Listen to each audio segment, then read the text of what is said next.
guess. But it's okay. We'll do it without him. We'll get through it. So today we start off with some foam rolling. It's for 30 seconds, kind of each muscle. So I'm doing hamstrings. I'm not the best at foam rolling, honestly. Like making sure I get all the muscles. So if you are better at foam rolling or you aren't, whatever, feel free to look up videos on like how to foam roll, because I'm sure there's a more right way than what I do. All I do is kind of just put my weight on the muscle I'm trying to do. So like right now I'm doing my hammies, so I'm putting one leg over the other, rolling it through and back. I think that's really all it is. I kind of try to keep it simple. But we're gonna do these 30 seconds each muscle. I forgot what I start with on the spreadsheet, but as long as you get through all of them, it's not really a big deal.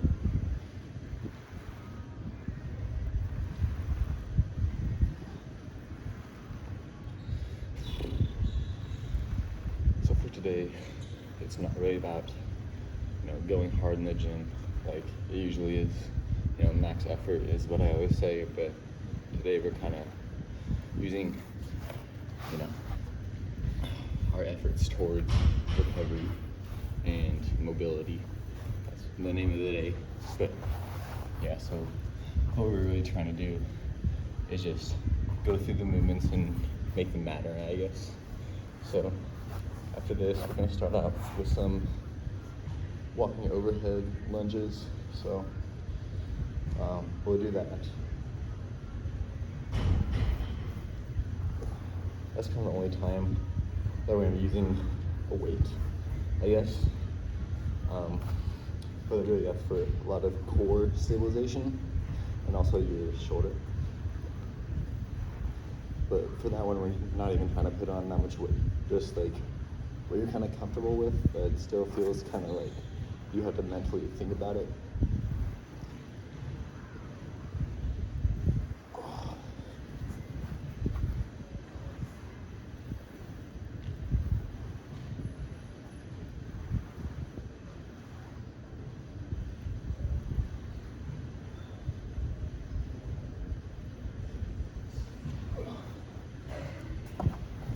When I do my back, I like to do, right on my spine, I go back, kind of helps pop it, and I go like kind of my lats area, kind of on the side, both sides, personal preference.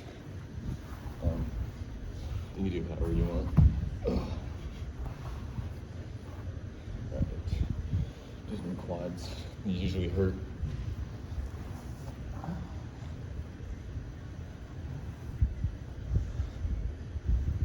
Also, before you foam roll, I'd recommend just doing a little bit of a warm up just to get the muscles warm.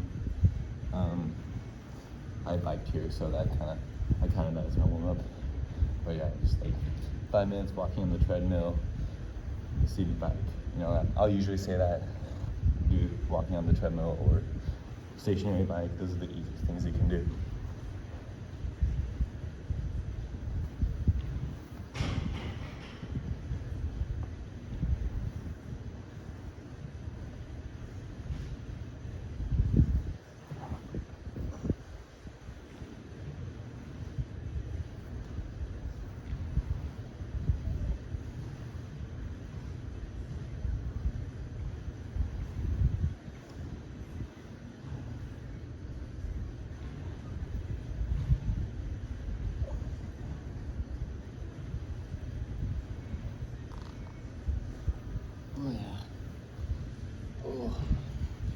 My quads are feeling it, but it's alright.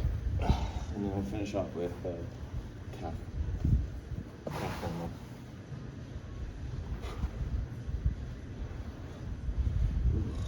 Yeah.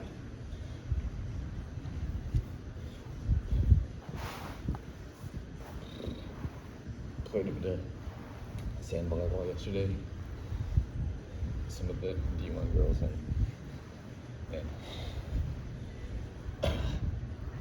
I always just feel like I work too hard play not that good. And I feel like they play, you know, easy, but they can just like be so good while not really putting that much effort. That's how I'd like to be, but still not there.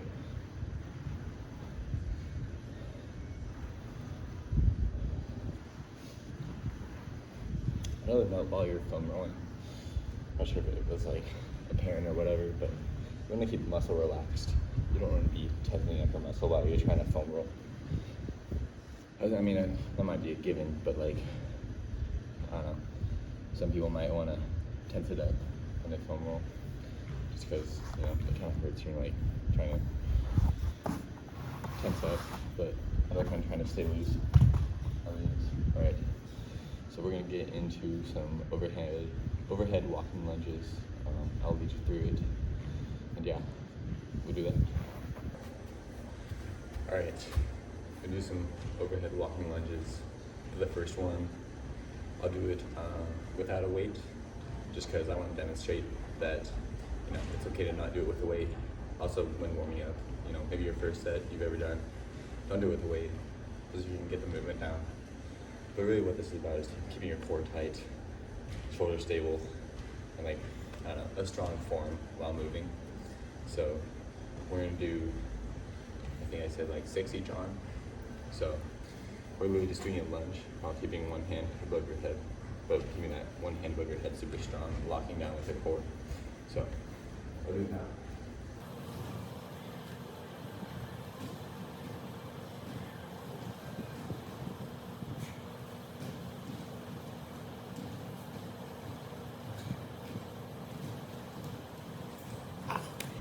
Isn't too bad. My legs are definitely feeling a little bit, so maybe they aren't warm enough, I don't know, but it's alright. We'll be warm now. For these exercises today, don't feel like you have to take much rest, maybe like 30 seconds, you know. What do it feel like? But these aren't supposed to be super taxing exercises, so just do what you need. But you don't need much at all. So now I'm going to do it just a 25-pound kettlebell. You meet with a dumbbell.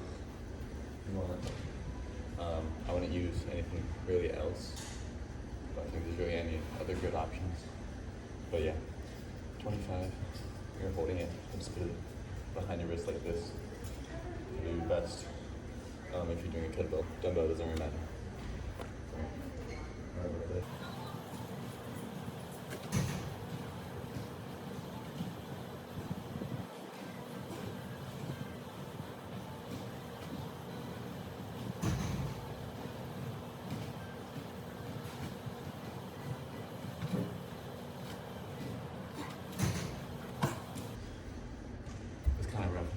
But it's alright. That's already here, so get comfortable with it. I'm my second time doing it, so not too worried. But yeah, I'm only doing 25, 20, 15, whatever it may be. Any weight will be beneficial if you've never done these before. So choose a weight that you can do that kind of like makes you consciously think about, I need to keep my hands, my arms straight, my shoulders stable, my core tight. This is kind of working on your brace, like I talked about, I think yesterday, the last video. When you tighten down your abs, this will definitely help you consciously kind of think about that. Yeah. Let's do another set, and then I think we're done with that. Yeah, get to it. Alright, next exercise is banded dorsiflexion isolation. For this one, it's really focused on your ankle mobility.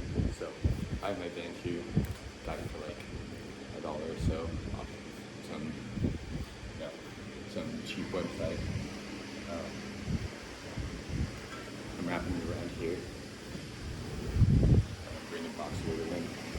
You can use kind of a smaller box. I got like the second smallest right now. You can use a smaller one if you want. Basically, you're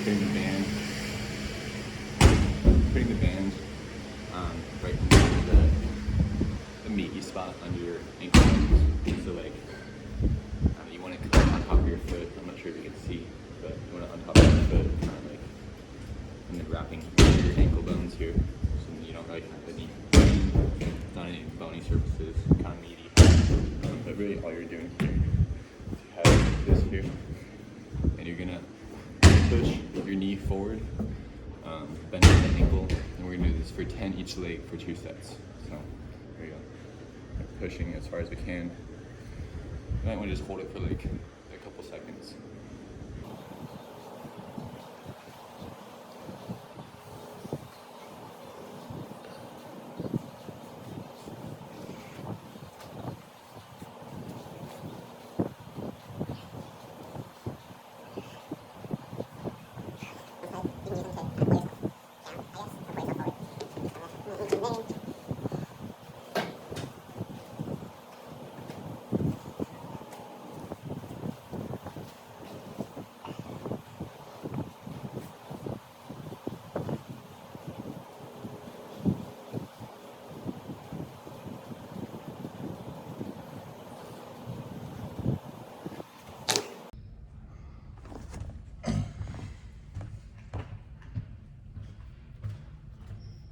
Alright, next we're moving on to some hip cars. So we're gonna do these for 1.5 minutes per hip, I think, is what we're doing. I'm moving this over a little bit. But I'd recommend staying by a wall so you can support yourself. I attached a video where a guy does it, and he does it pretty good. So I'd recommend watching that. If not, you're welcome to watch me. Hopefully I'm a good example, but I'm just gonna really set a timer, my watch, for minute 30, and I'm gonna get into it. If you're halfway through one, I'd recommend just finishing it out. Up to you though. So I'm gonna go up, I'm gonna go out, and once I go out as kind of far as I can, I twist, and drive my heel back, and close and down, and reverse that. So I'm driving back, up, over, and twisting in, and back. Let's say internal, external rotation, but you're internally rotating, staying the hip, bringing it back in, going back out. We'll do this for 1.5 minutes. Try not to use your other hip and like lean too much. You want to try to keep the motion in just this leg right here.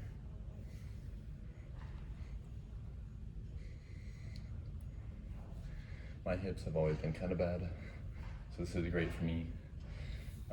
I got some crunching in my hip, but this really is helping to make them feel a little bit better.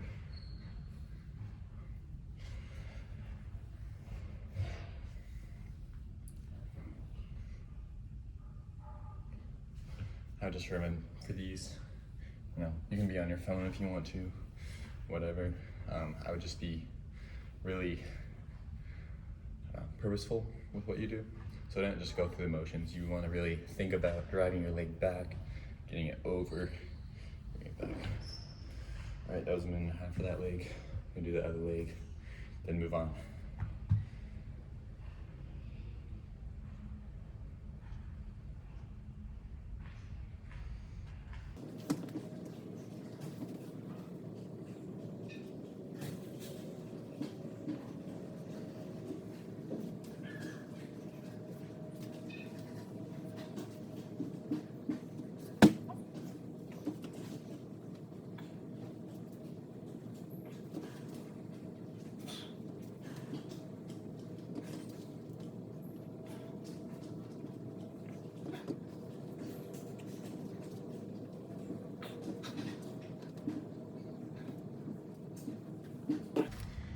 Here we're gonna be doing what's called a half Turkish get up.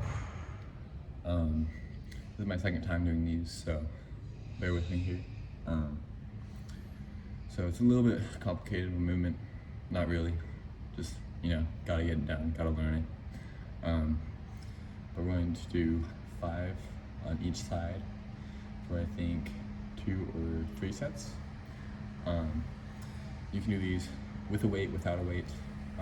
I'm gonna do it without a weight just because it's still a new movement to me. Over time, maybe I'll add in some weight, maybe next week or so. But right now I kind of just want to get over the movement. So kind of how I like to set up is you're gonna have your leg and your arm on one side, parallel to each other. So you have one leg on that one arm going this way, kind of lined up, and you have this leg up like this, and you have an arm here. So when you do this, you want to think about dragging through your arm to get up to your elbow, and then you're going to go up to your hand. So I'm going to demonstrate.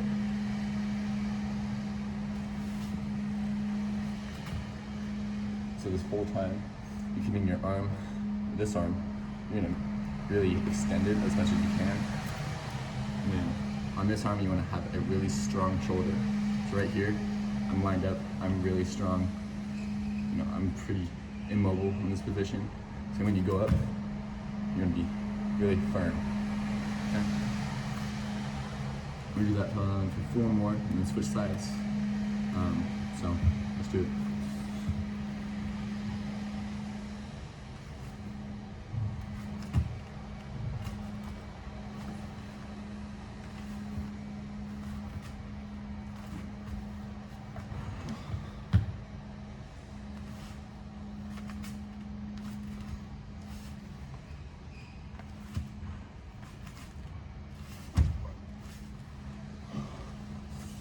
We'll do the other set. Same concept.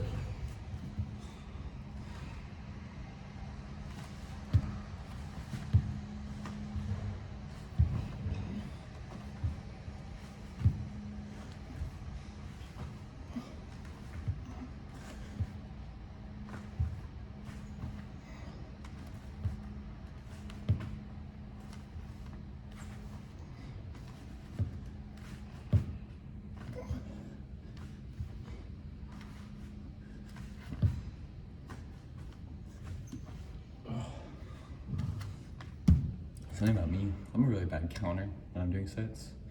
So if I do more or less than what's listed, that's not on purpose. I just don't know how to count. I'm usually within like 1, but yeah, sometimes I lose track, whatever.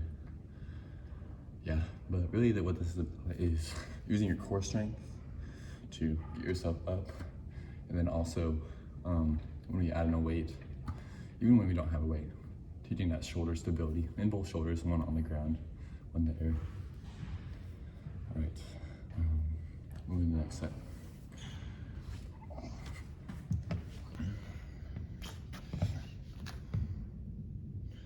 So second set, I lied a little bit. I'm gonna try with some weight, just to feel it out. Literally just 10 pounds, a 10-pound kettlebell. I'm just gonna put it behind the hand like we did in the other one. And yeah, we're gonna try it out.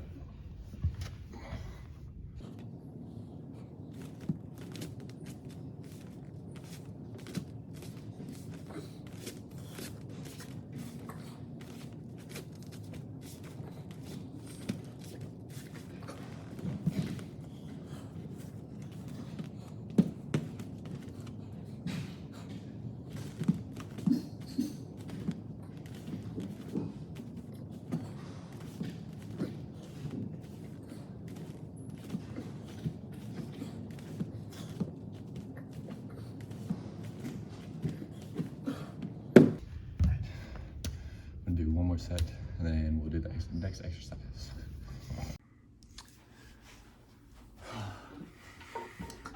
Right. While editing this video, I found out that for some reason my couch stretch and my teacup mobility drill was not included.